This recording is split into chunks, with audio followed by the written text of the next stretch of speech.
Yeah. So Because it was the hole in your catalog, ironically. We had to poke the beast with, just But to say, hey, we got you on radio again. You're going to make the money, But had you not been charting, that phone call return call might not have happened, right? You had to get the stats. You had to give him stats. I had to give him analytics. Yeah. And they were getting calls from the people at radio who were like, "Oh, this is great!" Like they were calling them too, going, "Could you supply us with more of this band?" And it's, you have to kind of threaten. You kind of got to to wake the beast up, because they really want to spend their time on Taylor Swift. They really want to spend their time on Beyonce. There's another quote so we have a press guy, Ken Weinstein, who's like amazing. I worked in Atlantic with Kenny. Yeah. So Kenny works, so he's a classic guy our age, and he does Robert Plant. He's been doing Robert Plant for 20 years. Mm-hmm. The White Stripes, everything, Pretenders catalog, George Harrison's catalog, the Kinks catalog. I mean, it's like, he's my guy, right? Yeah. He has a company called House of Hassle that is a publishing arm. Yeah. But his publishing arm is not publishing. It's more just press. Publicity. I'll think of the name. It's got a funny name. So he says to me every time we make a record, he's like, I love your band, but I'm going to get more press if Jack White's pissing on a tree somewhere. Like, you're not going to get anything. And I'm like, it's fine. Our expectations are managed. But he has to warn me about this lack of caring in the world. And so one day I just said, well, what's going on? And this is the analytic think time. He goes, when press guys, at any venture, any press venture, work in a room, there's a board with the top 5 things. When it was Trump, that was 1, 2, and 3, and it was what's happening. Trump this, Trump that, and then the 4th one was Taylor, and if it's culture and arts, it's Taylor Swift, Beyonce, Taylor Swift. And so they have to keep writing.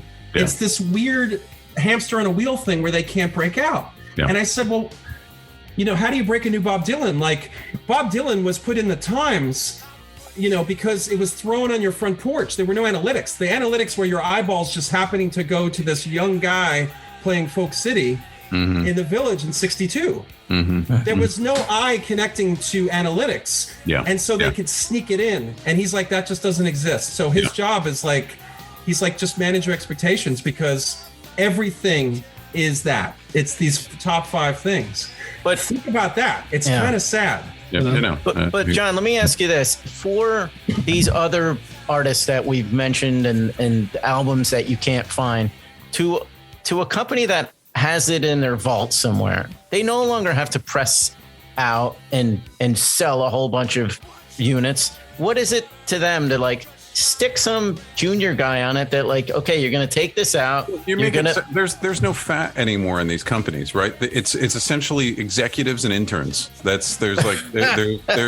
middle management has been decimated. Like, guys like me don't exist at those companies, right? Who are passionate and cared and wanted to do this, but I was never going to be, I was never going to be standing in front of Counting Crows going like, you guys are great. That I wasn't going to be. I just didn't have it in my gut, But can't you take an intern then and say, okay, all the stuff in this closet over here, you're going to put out on. But that's the thing is, first of all, there's a whole legal. It's an insurmountable pile that you're talking about, right? We're talking about the things we know. There's also another 50,000 things we don't know that are sitting there too. When it'd be like, let's put an alternate mix together, put it on the extra track, and then reissue for the 12th time the 2022 remaster of Dark Side of the Moon or whatever. Gotcha. It's like it's just you gotta. It's the theme here. It's purely business. It's always been a business, but now it's purely business, right? You go, oh, how many followers do they have? How many streams do they already have on Spotify? Like that's A&R now. A&R is, it used to, the most it used to be, the worst part is you'd talk to the local radio guy or the local record guy. What's local here that's not signed, that's selling? That was your analytics.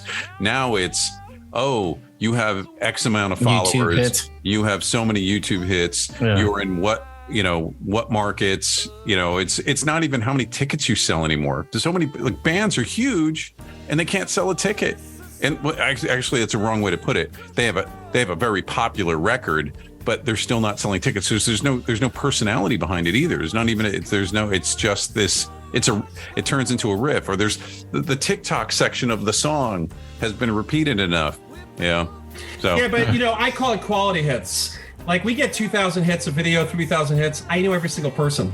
Yeah, right, but right. Because you can fake hits. You could hire companies to give you hits. Yeah. And so there's a reason why, if you look at radio charts and you see bands just charting like crazy, but can't play a club anywhere. Yeah. Meanwhile, Ricky Lee Jones wants to just go acoustic at the Troubadour and it's packed because she touched people, because she moved people, because they were married to her song, they had graduations to her song. The popularity is depending really on who it is. But there are a lot of people don't care about them, but people will come out of the woodwork for certain artists. I guess that's the difference too, is right. We've eliminated the sort of the music, the passive music fan, right? It's the passive music fan is now truly completely passive. Oh yeah, there's music that's playing here or playing I don't even have to consciously consume it. I hit play and Spotify will keep picking the next song for me too.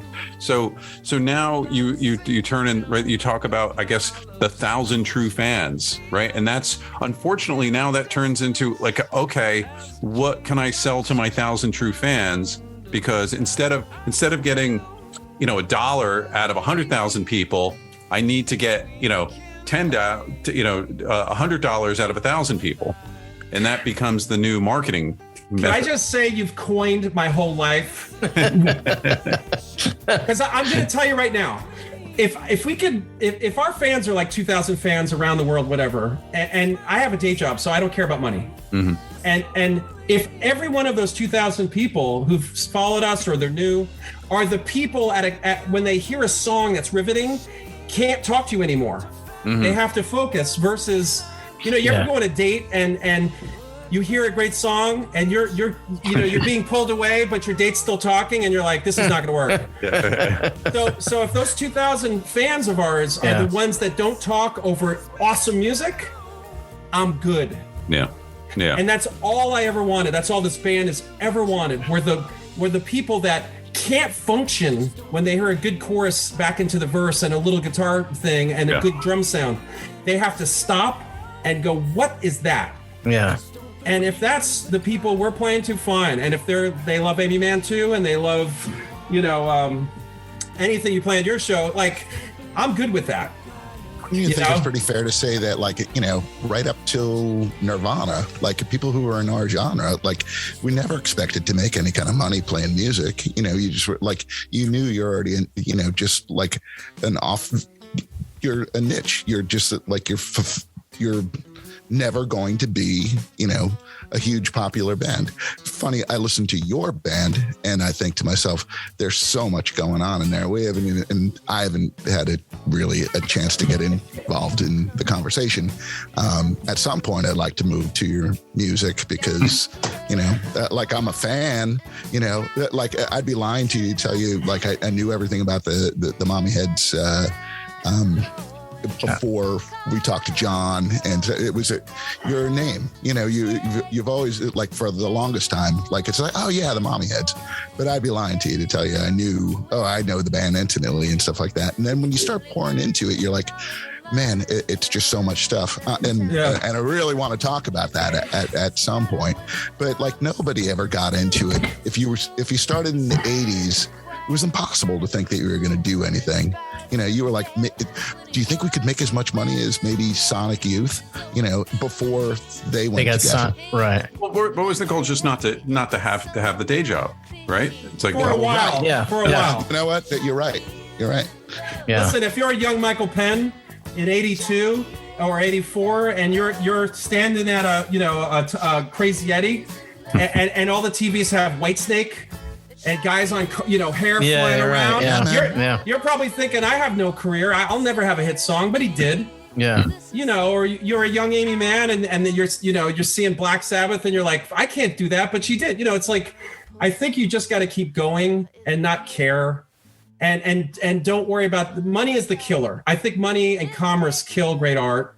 And I'm happy to have a nice rabbit hole to go. It's like if you find our music one day and you go to our website and there's 20 records and you're like, I like the one song, let me check out some more. You go down a rabbit hole. It's like you binge watch this as if it's like, the making of something, like Apocalypse Now behind the scenes. Like you just go down this rabbit hole and you come out 3 hours later and you're like, okay. And I don't care when you come to the music. It doesn't have to be timely. It could be 20 years from now. As long as at some point there's enough there to get into and to keep you busy, Let me ask you this. I don't know how many, I know we briefly mentioned before we started, I have kids, we have kids, you have one or two, I don't know, 2 kids. What do they think of Dad's music? I keep it very separate. They go to shows and they're bored as hell and they must hear you down there or hear you playing stuff around the house, they must have heard it at some point. I never thought I'd be a parent. I love being a parent, but I think parenting is not a profession. It's just you just go with whatever, like try to not set the house on fire. Yeah. My only thing that I can bring them is be creative. Don't, if you're getting bummed out by the internet and politics and school shootings and you can't speak to your grandparents because they love this and you love that and everyone's taking sides, the best thing you can do is be creative. Yep. And so if I'm in the basement singing my heart out and playing guitar and putting my amp in a bathroom, I'm being creative and I'm not hurting anyone. And the lyrics can be political, but if they're done with a melody, maybe you'll listen a little differently and not be pushed back and say, oh, screw this guy. He's telling me how to think. And if I could just be creative and show them creativity and not tell them, but show them the process just by doing, then I'm a good parent. Yeah. I mean, it's a cliche, but you don't realize that it seems like, oh, the kids aren't paying attention or whatever. But then all of a sudden these things come back and you're like, oh, I guess that did get in, and so. Right. It's good. Yeah. It's good advice for sure. Yeah. It's how you act. It's what you do, you know? So you lead by example. But just drilling down that a little more too, though. What are your kids' taste in music like? Is it completely different? Like, is it, are they totally? It's okay. I mean, it's gangster rap. It's like. Well, that's what my son. Yeah. It's like cursing and derogatory. Yep. Sex with models and bling bling and just like every one of them is getting shot in front of their apartment buildings on Sunset Strip now, and it's horrible. You know what I find though with that music, it's missing the funky bass, but that's another. Yeah. What I find is if you stripped away the what they're singing and just had the music, I find the music is cool. It's just unfortunately like some of the stuff my son's listening to is like there's 3 words throughout the whole song and it's like motherfucker, the N-word and bitches, and it's just over and over and over again. And I try to have an open mind because the stuff we were listening to in the 80s, people thought we were outrageous and in retrospect, it's like, no, it was just actually intelligent. But a lot of that stuff, like the rhythm and the melodies are cool. It's just, I can't be down with what they're singing about. They're not Public Enemy. They're not singing about, fighting a certain thing or making a statement. Unfortunately, it's just like, what is this guy saying? It's just that message is not cool. But the music and the melody, I think, on some of that stuff is really. I remember my grandmother crying in the kitchen because I was playing Sweet Leaf by Black Sabbath. He's a druggie. She was locked into the riff. There's no doubt about it. Yeah. Anyway, well, she's pretty cool that she figured it out. I didn't. I remember when I first heard Sweet Leaf, it took me a minute to figure like, oh, I get it. She's like, why isn't he listening to Into the Void? Oh, that's a good one. Yeah, it's like I wish he would listen to Volume 4. Oh, I know. That's when they peaked. But just to sort of wrap up the Mommyheads theme story really quick. So it doesn't work out with Geffen. Essentially, you guys are left abandoned. So the record does come out, but you guys are dropped before it even gets released, right? I heard that we did a record that we knew how to make.